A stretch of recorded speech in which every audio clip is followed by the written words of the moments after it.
Welcome to another episode of A Revolution in Education. I am your humble host, Jim McCue, along with Chris Unger.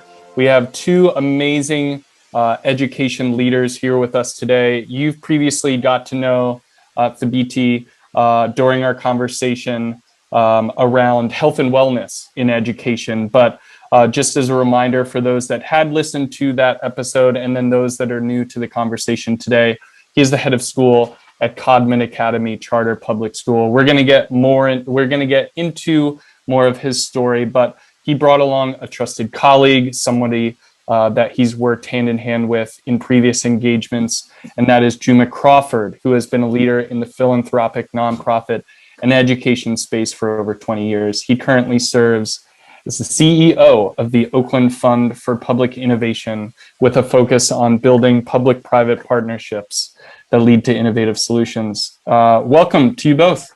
Happy to be here. Thanks for having me. Absolutely. It's good to be on with you, Thabiti. It's good. That's my roll dog right there. It's good to see you. Hey. I'm hoping to get some really good stories on the person who is Thabiti and not just the professional. And then absolutely we have Chris Unger on the call with us as well. Yeah, I'm looking forward to this. This is going to be great. For the listeners, for the viewers, wherever you're taking in this content, our focus today will be the possibilities for urban education in the post-pandemic world, especially in reference to strength-based, holistically minded, and forward-thinking approaches as it relates to supporting students to be knowledgeable social justice warriors. I think my immediate response or question in regards to that is, why did we pick that theme today? It's a great question, Jim. And I think, I just want to say thanks again to Juma for joining us today, and to you, Jim, and you, Chris, for hosting us. Chris was just speaking a little bit about how across the country we need to find ways to actually link people together, that we have to think about this as part of a civil rights movement, that we have to think about this as a way to basically unbreak a broken system. And I think that that's part of what the conversation is for me as well, right? Is that if we're really talking about revolution here, it's got to be revolutionary thought that's going to lead to freedom. And most often we talk about that, in a community like Codman, where we're talking about mostly Black and brown folks, we're talking about Black liberation, we're talking about folks who are mostly low income and trying to find ways to really live that American dream that Juma has spoken so eloquently about in past years, about that it's not a dream that most of us really have access to in the same way that the sort of the myth is, right? But if we're going to talk about all of those things, we're going to move towards revolution, we're going to move towards a post-pandemic world that is more free, more just, more real for all of us. We got to first start with that idea of what are we actually looking for out of our children, right? What do we actually want them to be like at the end of this, on the other side of this? And I think too often that question has led to a deficit mindset and thinking about what they are missing, as opposed to a strengths-based approach to what they do have. So that feels like that's a really important piece of the way forward. I do have a response to that, but I also want to be mindful of those in conversation here as well. Juma and Chris, do you have a response to Thabiti's point there about this orientation around deficit thinking, and how do we empower students to actively engage in this educative process? I want to step back as much as possible, listen to these two guys, because they're doing it. I'm just talking about it. I want to hear what you got. Juma, I want to hear, I'm all in on this. So what do we do? Well, I think, taking a step back, right? We talk post-pandemic. The post-pandemic is pretty much the same as the pre-pandemic when we're talking about urban education. That's a major issue, right? Now, post-pandemic, I know we have this fact that we know that if schools aren't open, who's going to get hurt the most? Black and brown students. We know that. That is the one that sort of is going to be impacted the most. And when urban education continues to fail in this country will fail, quite frankly. And so, speaking to Thabiti's point, you have these broken systems. I think the only way to fix these broken systems is either to create an opposing system that functions and works, or you completely blow up the current system, right? And you have to. And my alignment with Thabiti is real around this idea of freedom. And how does education lead to true freedom, freedom of thought, freedom of mobility, freedom of, quite frankly, of being able to feel as if you are safe in your own skin, no matter what rooms you walk into, because you've been exposed enough and educated enough to know that you're valued, right? And that you are a valuable asset to not only to our country, but to these communities and these cities. So, for me, if we're going to target anything about urban education, it has literally got to be around what are the opposing systems we're creating to quite frankly, to beat the current systems, period. I love what you just added there towards the end is this notion of assets-based education and liberatory education, and those models that suggest a reintroduction of a new kind of ecosystem. What are the structures that are in place right now that we need to push back against? And what are the ones that we know that we need to slowly scaffold and with orientation to scaffolding, like work within to change within, pulling both of those levers, and then recognizing the implications of race, culture, class, and privilege on those systems and those perspectives of students. I turn it back to you, Thabiti. You had mentioned what are the things that we're actively doing in schools, and especially at your school, in which there's a larger diversity. It is more heterogeneous of your student population and culture and perspective and community. So what is the lever that we pull on? Is it student achievement? Is it talent development? Is it financial sustainability? Or is it innovation? Well, we got to pull on all four of those levers. Appreciate the question, Jim. Jim just dropped our strategic plan into the notes, into the conversation. Those are the 4 areas. I try to do my research. That was tremendous. Those are the 4 areas that we said a couple of years ago, or the areas we're going to work on as a school community, right? Academic achievement has to be at the forefront. We are a school. That's got to be number one. We got to make sure we have talent in the building that actually believes in children, that believes in these high expectations, that is all about this idea of liberation and teaching for social justice. We got to make sure they're strong in their craft and can really deliver for young people. We got to make sure that it's financially stable, right? Because also these are businesses, to be frank. We're going to call it what it is. We can't actually run a really strong educational institution if it's not able to stand on its own legs. And then we got to think differently. And that's the part that Jim was talking about. A system was broken pre-pandemic. We don't want it to be broken post-pandemic, but it's a broken system. So what does innovation look like? I'll start off by saying this, that it feels to me like the conversation that's currently present in our society around this is really this phrase learning loss. We've heard this over and over and over again. So worried. It's like a worry and a fear and a truly deficit-based model. What are all the things that young people in this country, no matter what they look like, where they've been, what have they been failed at? Let's start from all the holes that we have. Let's call them broken children, and then let's fix them up in the next year. Let's get them back to speed, right? Almost like you could put them on an assembly line and sort of put that screw in, and that's going to fix everything. And that deficit model is so against the point of what we're trying to do here at Codman, and I think what we should be doing in public education to begin with. It assumes loss as the beginning. It assumes that children truly are broken instead of whole human beings who are looking to grow. And I think that it at the end of the day, it just shortchanges our young people, right? It focuses on what they don't have instead of their potential. So let's talk about that first. And let's actually build educational opportunities that are not going to be about what's missing, drill and kill, lots of tutoring. No, let's actually go back to beautiful, engaged assignments, assessments, products. Let's build skill development within that. Let's make it compelling enough for children to say, I'm interested in trying to learn that. I want to grow in that place. I trust you as a teacher because you trust me and you believe in me, and I'm going to help you to get to where you're going to go as a teacher. And then students sort of coming along, right? And let's not think about it as, what do we do in 6 months?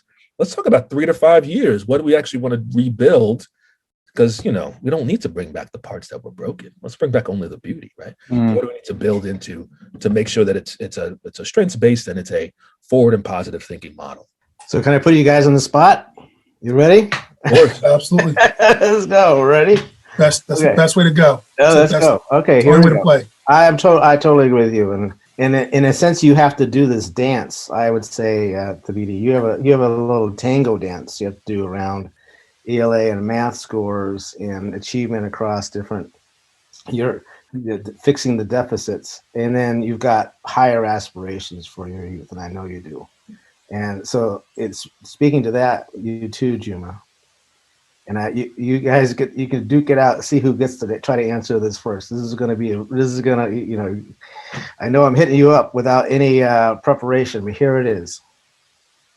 You have a child from kindergarten and they're graduating as a senior out of 12th grade. It's June. What are the two most important things that they are graduating with? Want to start, Thabiti? I talked for a while there, Mr. Crawford. You can jump in. Yeah. So I'm going to jump into two things that I think Thabiti spoke to. One, they're going to graduate with the confidence that they can learn anything. Right? The confidence of I can learn anything. Right? And two, the ability to use their voice in a powerful way to get what they want. Right?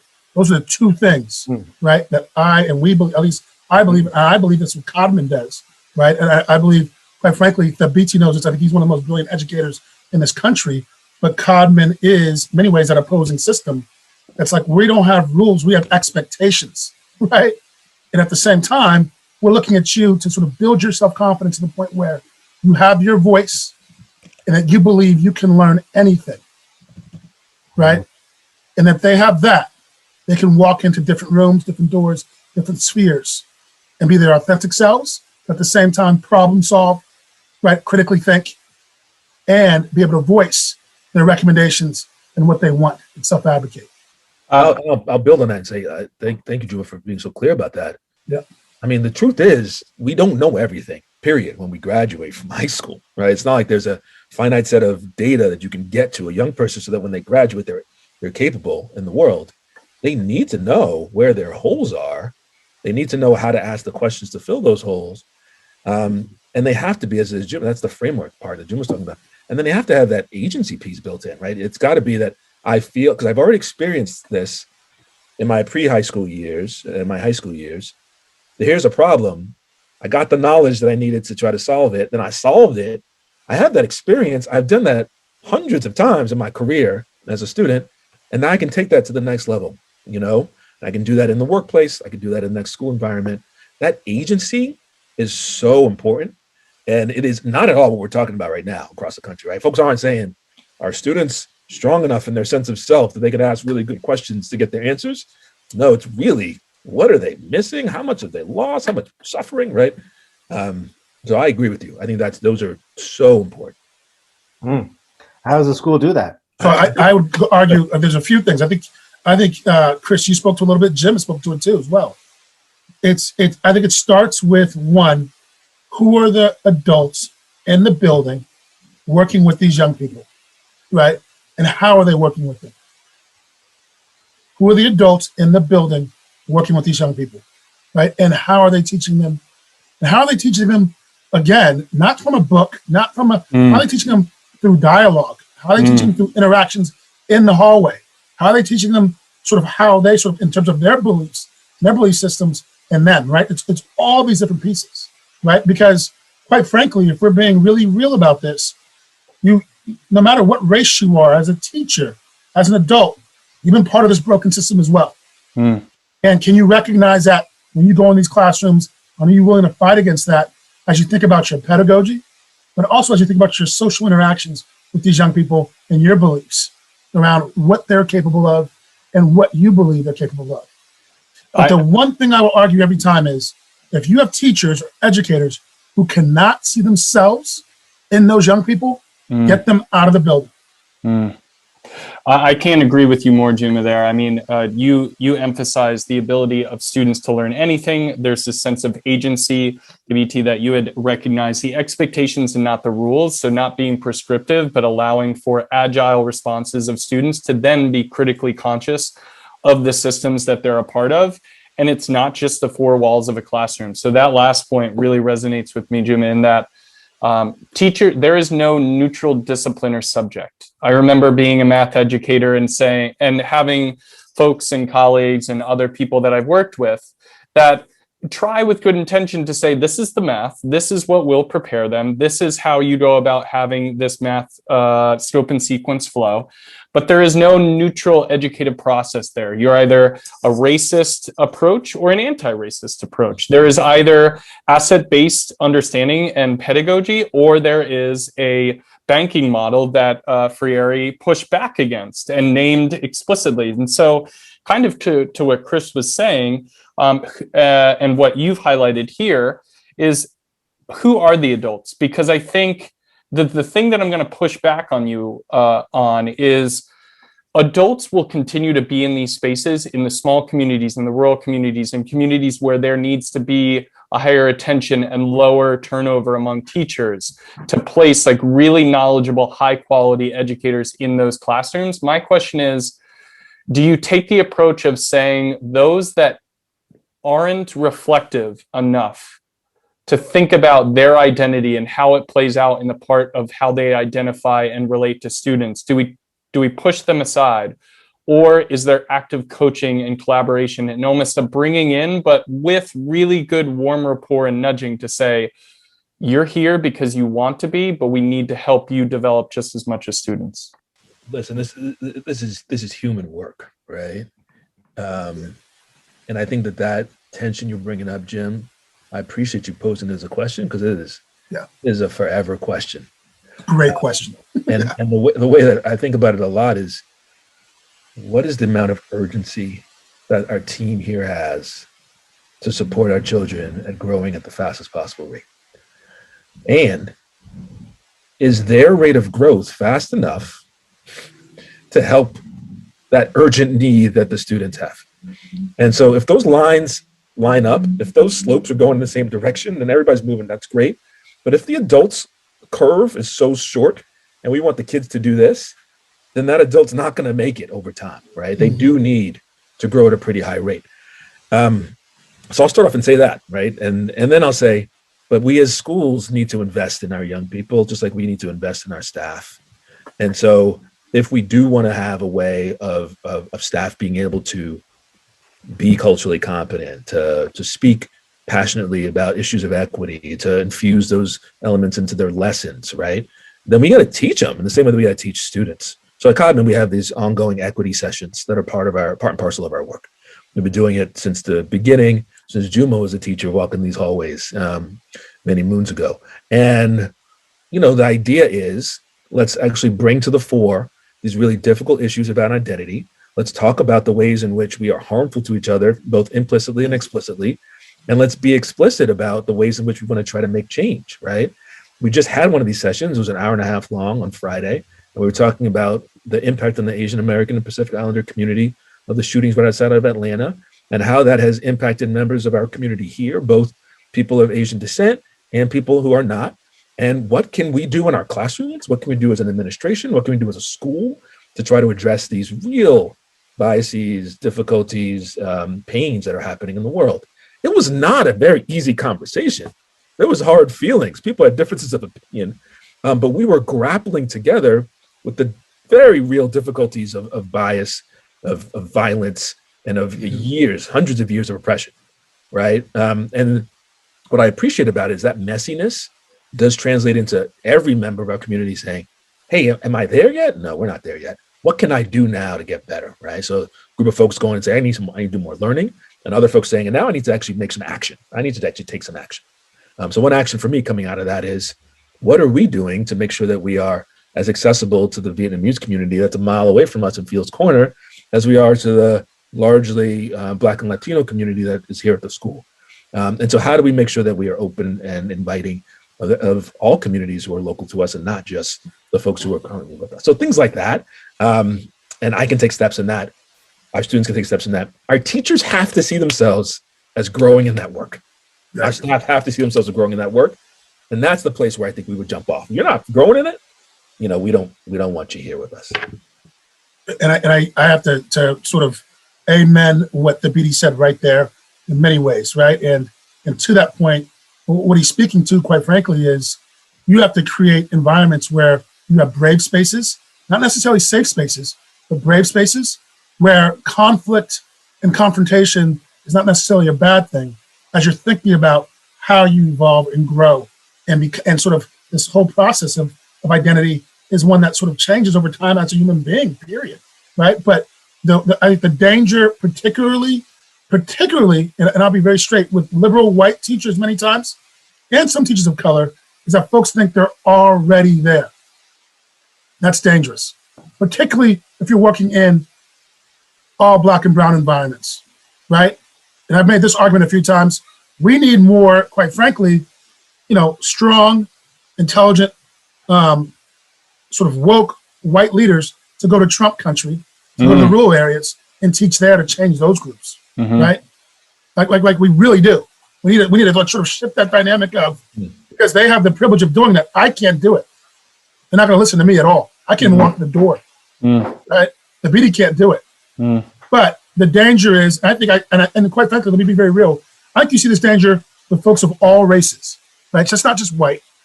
You see some Black teachers, you see brown teachers, you see Asian teachers, where folks think the work is already done in their mind, right? And so that growth mindset is gone, but they're not there, right? They're not there in terms of how they, even in their pedagogy, they're not there, right? How they dialogue, their expectations aren't there, right? In terms of how they see the sort of the talent and the richness of young people and what they're capable of, right? They're blinded by it many times. But because they believe in certain things and they talk in clickbait language, they think that they're there. I love both of what you just said. I mean, highlighting some of the things that I took out as salient.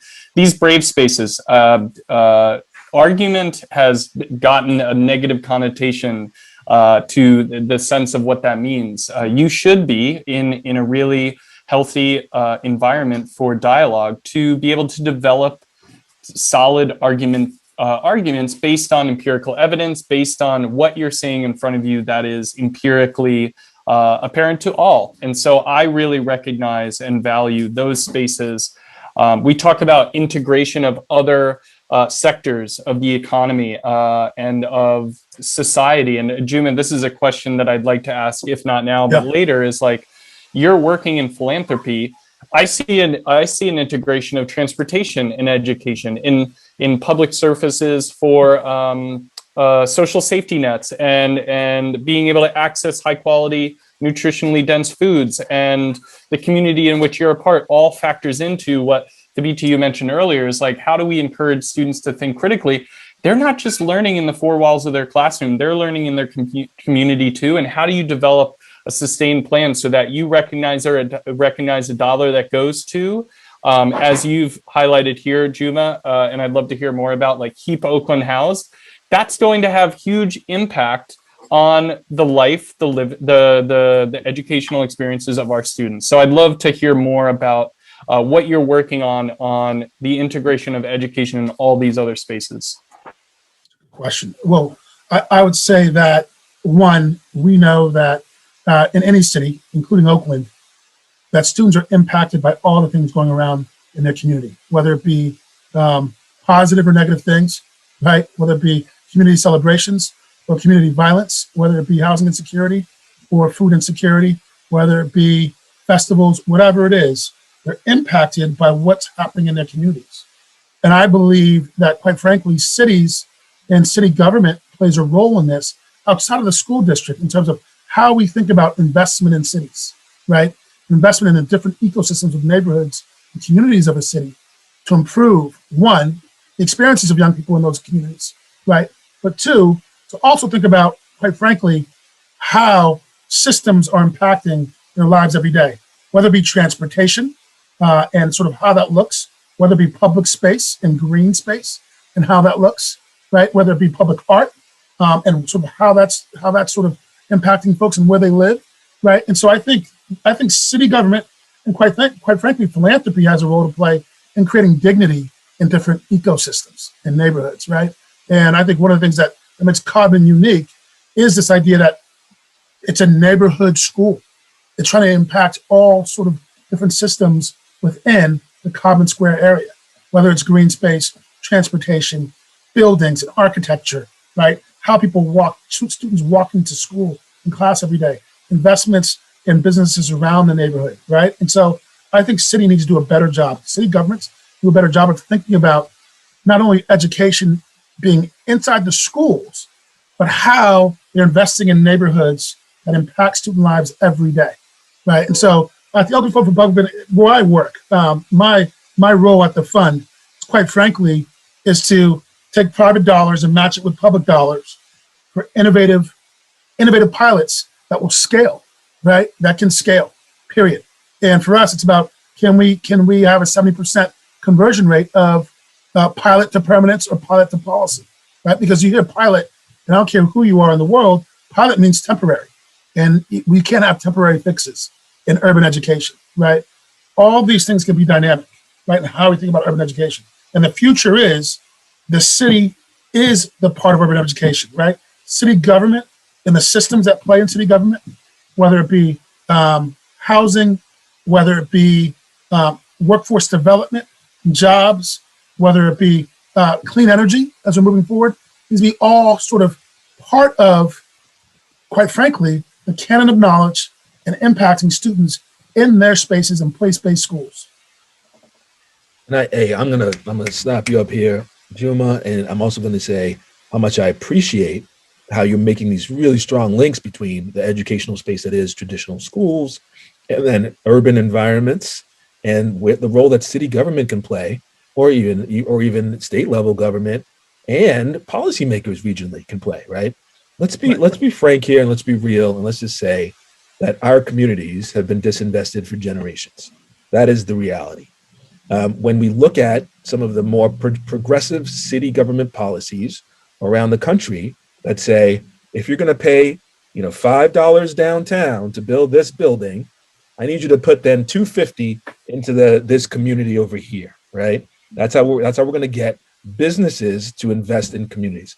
There's a reason why there's so many banks here in our community, because the government had to say, policy-wise, you're not giving enough access to communities of color and to low-income communities. Banks have to be in our centers. They don't have choices there, right? And so what I think about a lot for you, Juma, and your work, and I appreciate you pushing here, is that the policies that are generated at the city level are the things that are going to have a real profound impact on the lived realities of our students.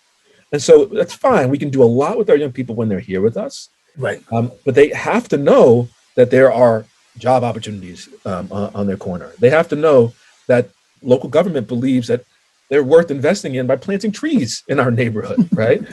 They have to know that we're not going to have all of the garages for the city transportation department in our community, leading to higher rates of asthma. All of these things are intertwined, right? And so if we're talking about policy at the city level, and then we're talking about investments, that all makes a difference for how students see themselves, or the value they place in themselves, as well as for what they think about in terms of what they can do leaving here. And so one of the things I'm really excited about is that we do invest here at Codman heavily in workforce development. All of our juniors and seniors do these 2-week-long internships where they go out into the world and they shadow people who are doing work that they're passionate about. You want to be a chef? Go check out that restaurant. You want to do city government? Go down to the city of Boston and hang out in Mayor Janey's office, right? There are ways for you to learn what is coming afterwards. And to say, once you learn those things and you see those people who are like you or not like you, here's the path that they took to get there. Because then we need you to go out after you leave here and continue that virtuous cycle of investment in our communities that has not been the norm, right, for generations.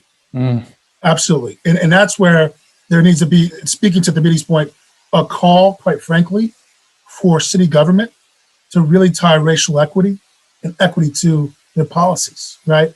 And I'm lucky enough to be in a city right now in Oakland where it's very clear that equity is a huge piece of what needs to happen. From the mayor's perspective, from the city council's perspective, and frankly, from the city administrator's perspective, where literally they're like, we're going to start off repairing the streets in our neighborhoods that are most underserved and never asked to repair the streets, versus hearing from the neighborhoods that are always calling and saying, we need the streets repaired. We are going to take a racial equity lens around how we ticket cars, right? And what are people's income, and whether they should be ticketed or not based on their income, right? All these pieces add up to sort of an equity lens. And I think the more we think about true equity, which is really about shifting power in so many ways, one, you're going to get people who are scared and afraid and push back. And so equity is a scary word, right? People act like it's not, but when it's put into action, it gets scary for people. And then two, how does that play out in terms of policy? And how does that play out in terms of dollars being spent, right? Where's the money going? Similar to what Thabiti said. And so I think if we're not thinking about equity in a real way in our cities and in urban education, and city government and state government being part of that, then we're going to continue to see the same issues we're seeing, and it becomes circular. And the question is, maybe this is the way people want it to be. My answer is, quite frankly, I do believe that's what people want. I've been toying with something. I want to see if I can get in here and get your thoughts on this. I've been thinking about this. We've been saying that the system is broken, and I've been saying that for a long time, but I do my best I can to listen and push my own thinking and see my own blind spots. I actually, and so I'm going to say this, and I'm not sure I have it right, and I want you guys to try to help me figure it out. I don't think the system is broken. The system's doing what it thinks it should be doing. Right? I mean, some people, and this is the dilemma, which I also want to get into.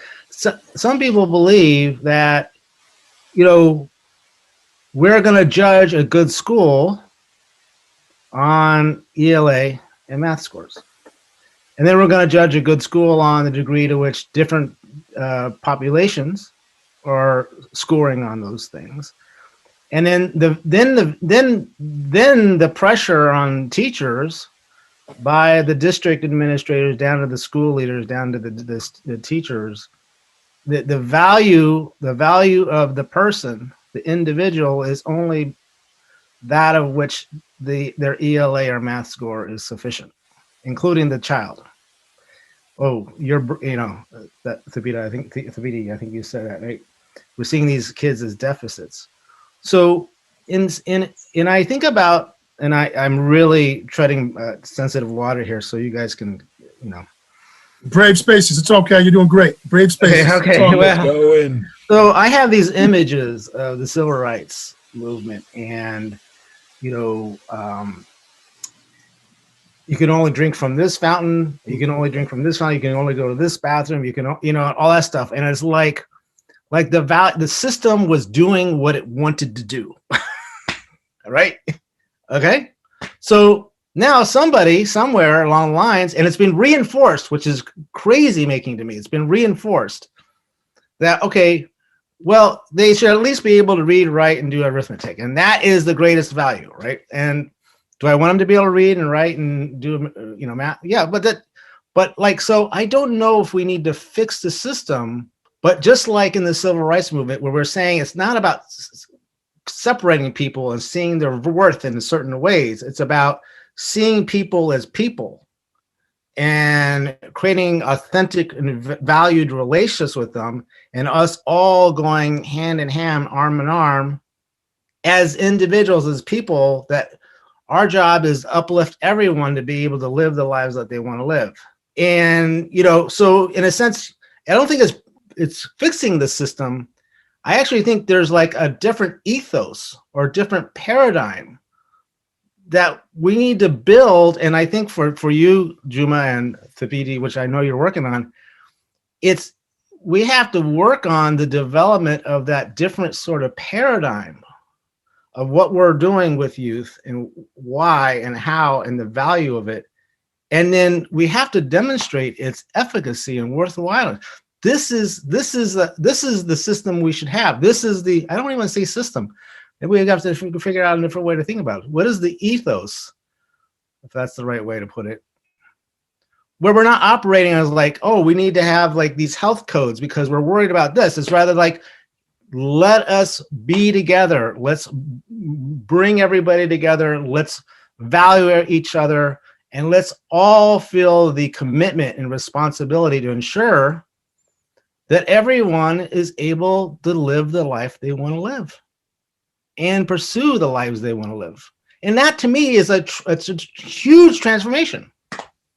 It is, and it's radical, frankly, right? Even though it's inscribed in some ways in the founding documents of this country, it's radical because there was always a wink, wink with those words. It was never life, liberty, pursuit of happiness for everybody. That was never the case. It was always, always, always, if you fit this criteria, if you are a white man of means, you're landowning, then that's who we're talking about, right? That's the core group.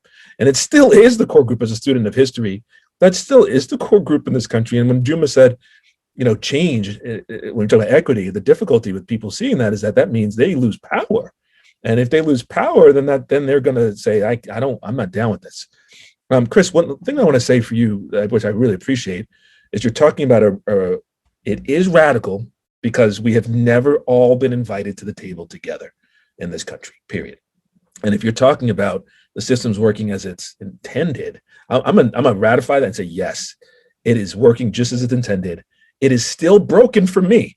It is still broken for Juma, right? It is still broken for us. It is working very well still for white folks of means. It is working very, very well. And you can just see all the growth in wealth for so many people across this country during the pandemic. White folks in the city of Boston, for example, right now, on average, $260,000 worth of wealth. The average Black person in the city of Boston, $8 worth of wealth, right? Just as a number. All that stuff that Nicole Hannah-Jones was talking about in 1619, that's still all bringing itself to bear now. And so how do we redevelop it? And what do we need to change it to? And she's one of the folks who said, the system's not broken. It's working as it's planned, right? She's one of those folks who I really appreciate for her mind and for her analysis.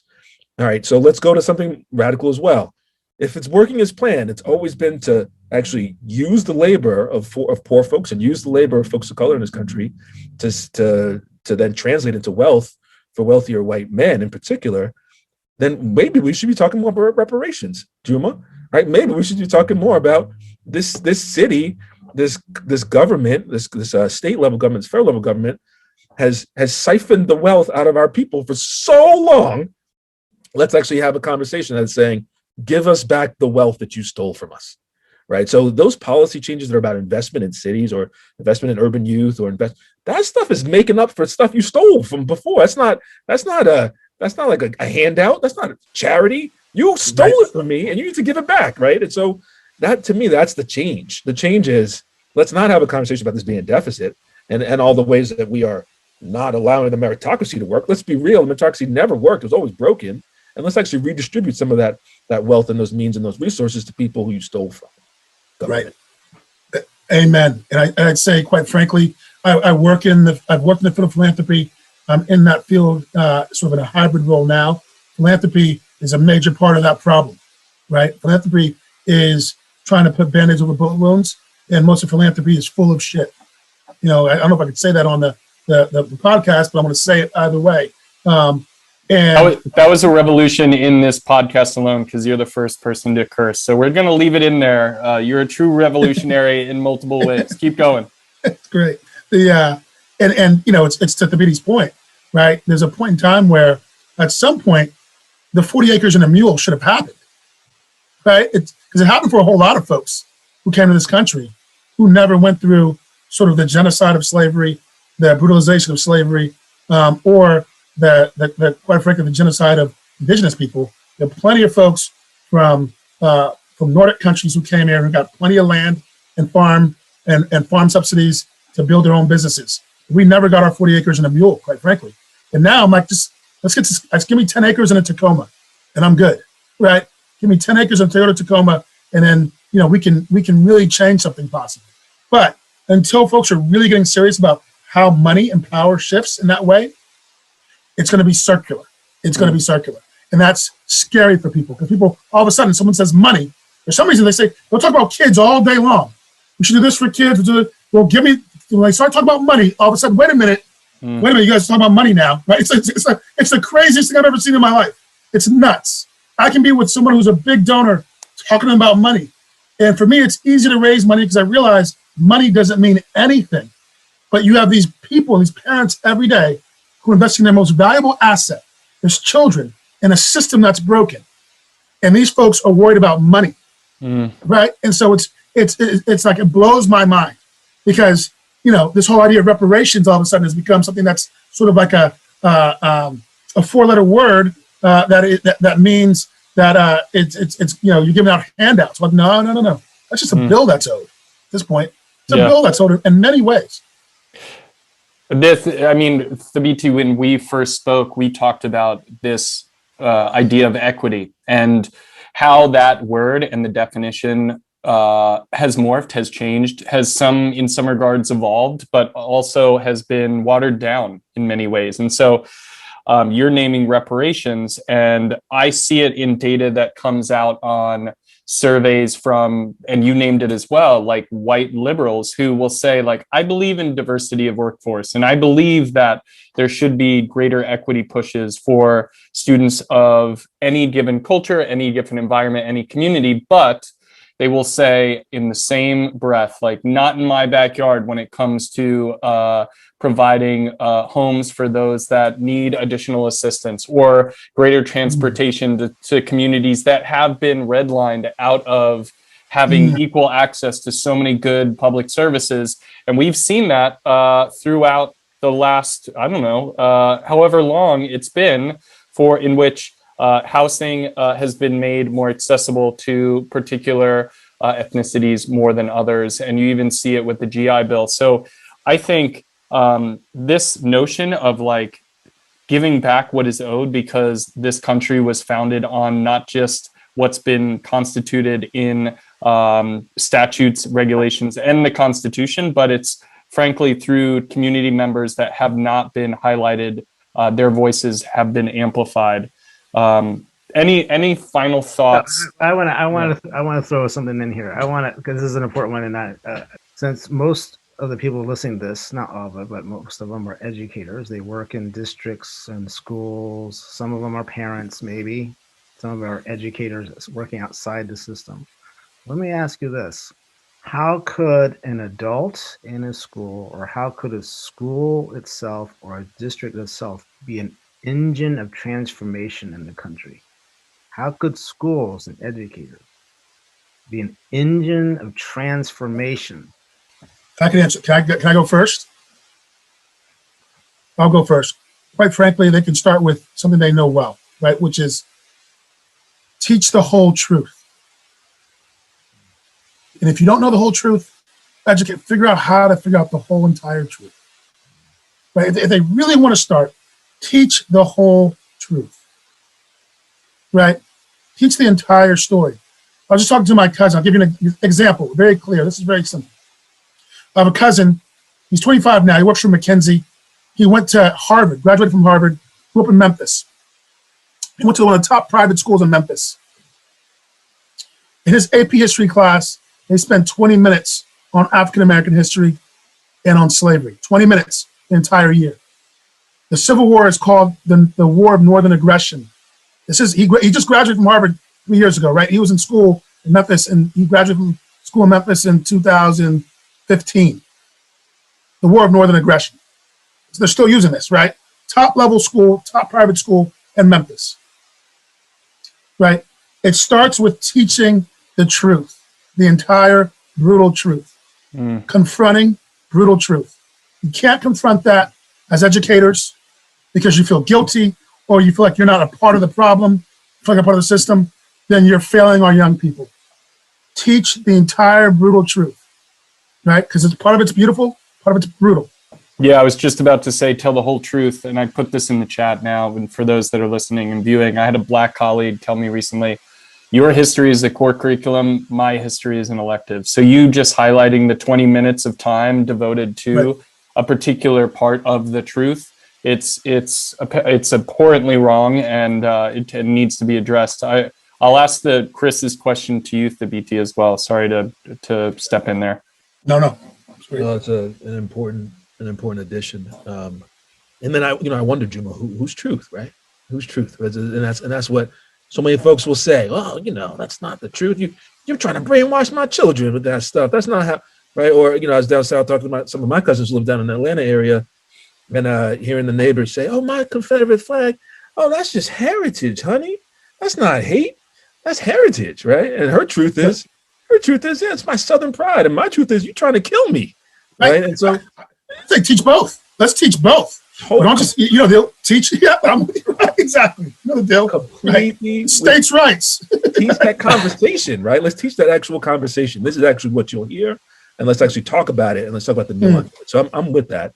The thing that I think, I want to think a lot about in terms of how to be an engine for change right now is that educators, district folks, state level policy people, all of us, as we're talking about young people and what young people need in the near future, let's talk about them with dignity. Let's talk about them with love and compassion. Let's think about all of the beauty that they bring back to our classrooms. Let's be honest about the fact that trauma is real over this last year, that mental health issues are going to be high, that our young people are going to need us to see them as whole human beings and to sit with them and to engage with them and to have real conversations about things that aren't on this curriculum, right? They're just not on, and we need to make space for that. So how can we be an engine for change? Let's be a society that will approach other human beings just because they're younger than us doesn't mean they're not human, with compassion and care, and say, where are you? What have you learned? What is beautiful about what you know? All right, let's keep going. I believe in you. Let's move this work forward. Let's not come at this as if we are trying to, get everything done in one shot. Let's not try to ram facts and figures down our children's throats in the next year because we're worried that they're broken. Let's not do that. To be an engine for change means to be more compassionate educators in this near term and to build educational systems, schools, environments, classrooms that are centering young people, their experiences, their lives, and building on their strengths. That's what we can do to be a change. I want to close out with something that Juma and I started with, was just connecting on the experiences that we've had, the people that we know, the networks that have been established, that we've been so privileged to be in spaces with other educators that are pushing this envelope a little bit more. And I encourage those that are listening to this and have the last 45 minutes or viewed it through our YouTube channel is to reach out and make connection. These are two amazing educational leaders in two different communities that necessitate continued conversation. I wish we had more time with Thabiti and Juma. Chris, any final thoughts as we sort of wrap up here? I would like us to try to connect and really think about how we can transform our societies and communities and embrace youth around their potential and the lives they want to live, and work hard to let them realize what visions they have for themselves and how they can dream big and pursue dreams. And that is, and we're up against it. We're going upstream because the system is coming down. So, we gotta do as much as we can together to move the system, and that's a hard road. But I think I really appreciate Juma and Thabiti. Your words of wisdom were fantastic today. I appreciate it very much. Really great to be on. Thank you for having me, and really look forward to continuing the dialogue. So, I'd say if we can continue to have moral courage and confront brutal truths, I think you're right, Chris. We're salmon swimming upstream, and bears are just trying to, at the same time, bears are right there, right? The bears are like, oh, here they come, right? That's the system. Yeah, truly. Thank you both. As always, this is A Revolution in Education, co-hosted by myself, Jim McCue, and Chris Unger. Thank you, Juma and Thabiti. Take care. Take care, you all. All right. Bye-bye.